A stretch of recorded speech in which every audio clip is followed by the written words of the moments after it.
The babysitter's rules. I didn't believe them until it was too late. I've always loved kids and thought babysitting would be an easy way to earn some extra money while studying for my degree.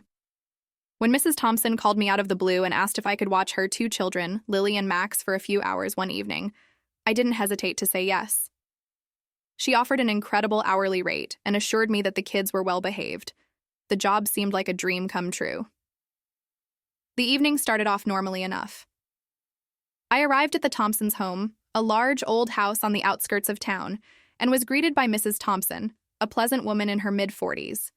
She introduced me to Lily, a sweet 5-year-old with curly blonde hair, and Max, a quiet 7-year-old who seemed a bit shy.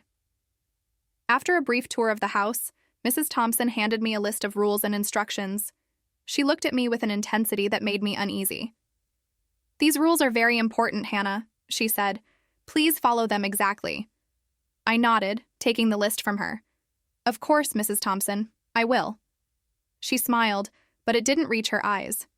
"Thank you. We'll be back around midnight." With that, she and Mr. Thompson left, and I was alone with the kids. I glanced at the list of rules, feeling a little silly. How hard could it be to babysit for a few hours? 1. Always keep the doors and windows locked. No problem. It was an old house, and I figured they just wanted to be safe. 2. Do not let the children play outside after dark. Fair enough. It was already evening, and the yard was surrounded by dense woods. 3. Do not answer the phone unless it rings twice in quick succession. A bit odd, but okay. 4. Bedtime is at 8 p.m. No exceptions. That seemed reasonable. 5. If you hear whispering, ignore it. Do not investigate. That one made me pause. What kind of whispering? But I shrugged it off as overprotective parenting. 6. If Lily starts singing, do not interrupt her. Wait until she finishes. Lily was humming to herself as she played with her dolls. It seemed harmless enough. 7. If Max asks you about the shadows, distract him immediately. Creepy, but probably just a way to keep his overactive imagination in check. 8. Under no circumstances should you go into the basement. That was fine with me. I hated basements. I put the list aside and joined the kids in the living room. They were watching a cartoon, and everything seemed perfectly normal. After a while, I made them dinner and helped them get ready for bed. As the clock struck 8, I tucked them in, read them a story, and turned off the lights. "Good night, Hannah," Lily whispered, her voice soft and sweet. "Good night, Lily." "Good night, Max," I replied, closing the door gently behind me. I went back downstairs and settled onto the couch with a book. The house was quiet, the only sound the ticking of the grandfather clock in the hallway. It was peaceful, almost too peaceful. Around 9 o'clock, the phone rang once, then twice in quick succession. Remembering the rule, I picked it up. "Hello?" "Hannah, it's Mrs. Thompson. How are things going?" "Everything's fine," I replied, glancing around the room. "The kids are asleep and everything's quiet." "Good," she said, sounding relieved. "Remember to follow the rules and everything will be fine." "Of course," I said, trying to sound confident. After we hung up, I went back to my book, but my mind kept drifting to the list of rules. What did they mean by whispering? And why couldn't Max talk about shadows? Suddenly, I heard a faint sound coming from upstairs. It was like a soft, rhythmic chanting. My heart skipped a beat as I realized it was Lily singing. Remembering the rule, I stayed where I was, listening to her song. It was a haunting melody, and it sent chills down my spine. She sang for what felt like an eternity before finally falling silent. I took a deep breath, trying to calm my nerves. This was ridiculous. It was just a song. But the house felt different now, like the air was thicker, heavier. A few minutes later, I heard another sound, this time from the hallway. It was a soft, whispering noise, just barely audible. I strained to hear what it was saying, but I couldn't make out any words. My first instinct was to get up and check on the kids, but the rule echoed in my mind. If you hear whispering, ignore it. I stayed on the couch, my heart pounding. The whispering grew louder, more insistent. It felt like it was coming from right behind me, but I forced myself to stay put. After a few agonizing minutes, it stopped. The house was silent again, but the sense of unease lingered. Then I heard footsteps on the stairs. Slow, deliberate footsteps, coming down one step at a time. I turned toward the sound, my breath catching in my throat. Max appeared at the bottom of the stairs, his eyes wide and frightened. "Hannah," he whispered, "the shadows are moving." I remembered the rule and quickly stood up. "Hey, Max, do you want some hot chocolate? Let's go to the kitchen." He nodded, his eyes darting around the room as if he was afraid something might jump out at him.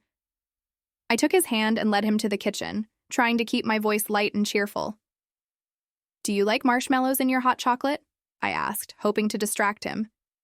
He nodded again, but his grip on my hand tightened. I made us both a cup of hot chocolate, and we sat at the kitchen table. Max kept glancing over his shoulder, his fear palpable. "Max, what did you see?" I asked gently, trying to keep my own fear at bay. "The shadows," he whispered. "They're watching us." A shiver ran down my spine. "It's okay, Max. You're safe here." He shook his head.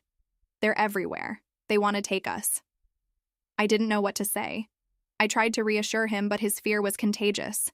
I decided it was best to put him back to bed and hoped he would fall asleep quickly. As we walked back up the stairs, I couldn't shake the feeling that we were being watched. I tucked Max back into bed and stayed with him until his eyes finally closed. As I turned to leave the room, I caught a glimpse of movement in the hallway.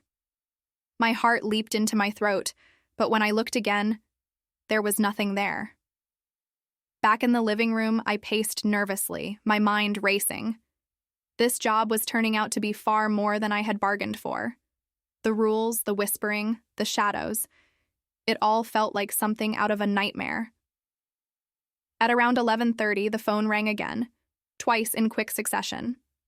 I answered it with a trembling hand. "Hannah, it's Mrs. Thompson. Is everything okay?" I'm not sure," I admitted. "Max was talking about shadows, and there's been strange noises." "Just follow the rules, Hannah," she said firmly. "We'll be home soon." She hung up before I could say anything else. I set the phone down, my hands shaking. What was going on in this house? A sudden noise from the basement made me jump. It was a soft, rhythmic thumping, like someone knocking on a door. The rule about the basement flashed through my mind. Under no circumstances should you go into the basement. I wanted to ignore it, to pretend I hadn't heard anything, but the sound was persistent. I took a deep breath, trying to muster my courage. Maybe it was just a loose pipe or an old furnace acting up. As I stood there, debating what to do, the knocking grew louder, more insistent. Against my better judgment, I found myself moving toward the basement door. My hand trembled as I reached for the doorknob. Just as I was about to turn it, a voice behind me made me freeze. "Hannah, don't." I spun around to see Max standing at the top of the stairs, his eyes wide with fear. "Go back to bed, Max," I said, my voice shaking. "Please don't open the door," he whispered. "They'll get out." My heart pounded in my chest. "Who will get out?" "The shadows," he said, his voice barely audible. "They're trapped down there. If you open the door, they'll come for us." The fear in his voice convinced me to step back. I guided Max back to his room and tucked him in once more, promising him that I wouldn't open the basement door. Back in the living room, I sat on the couch, my mind racing. The knocking continued, but I forced myself to ignore it. Whatever was down there, I didn't want to find out. Finally, just before midnight, the front door opened and Mrs. Thompson walked in, followed by her husband.